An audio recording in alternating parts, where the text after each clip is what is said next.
Hai, Assalamualaikum dan salam sejahtera. Tahniah kerana hadir kelas pada hari ini.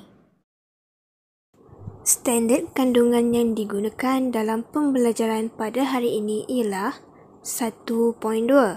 Membaca secara mekanis pelbagai bahan prosa dan puisi. Standard pembelajaran pula ialah 2.1.2. Membaca dan memahami laras bahasa cerpen dengan sebutan, intonasi yang betul dan nada yang sesuai. Pada akhir pembelajaran, murid dapat membaca dan memahami satu teks cerpen dengan intonasi dan nada yang sesuai serta menjawab 4 soalan pemahaman berdasarkan teks tersebut. Sebelum itu, mari kita kenali apa itu laras bahasa. Laras bermaksud gaya atau cara penggunaan sesuatu bahasa.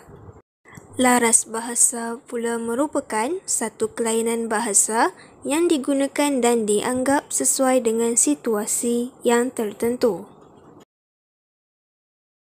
Terdapat berbagai-bagai jenis laras bahasa seperti laras bahasa iklan, laporan, berita dan sebagainya. Namun, bagi pembelajaran pada hari ini, kita akan berfokuskan kepada laras bahasa cerpen. Sesebuah teks itu mengandungi laras bahasa cerpen dapat dilihat apabila terdapat penggunaan struktur ayat aktif dan ayat pasif. Kedua, menggunakan bentuk dialog atau kata bual. Ketiga, terdapat penyimpangan dari segi morfologi dan sintaksis. Dan yang keempat, menggunakan bunga bahasa, bahasa perlembangan dan kiasan. Sila rujuk buku teks halaman 18 dan 19 untuk melihat contoh-contoh yang berikut dengan lebih jelas.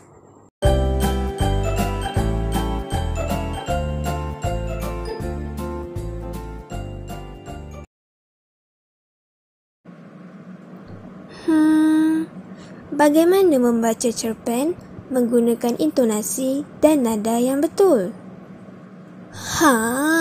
Yang pertama, intonasi. Intonasi ialah ketepatan bacaan. Kita mestilah bijak mengatur ketepatan suara, perkataan yang disebut, penekanan, keras, lemah atau lembut. Kedua ialah tempo suara, iaitu adanya irama naik turun, datar dan jeda. Contohnya, saya suka awak. Saya suka sangat-sangat. Hentian antara dua ayat tersebut merupakan jeda. Jeda bermaksud berhenti seketika. Seterusnya, ketinggian suara, iaitu darjah kekuatan dan kenyaringan suara ketika menuturkan perkataan.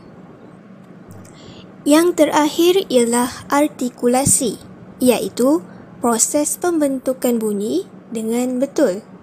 Maksudnya, sebutan mestilah jelas, mengikut ejaan dan tepat. Mari kita lihat contoh bacaan laras bahasa cerpen.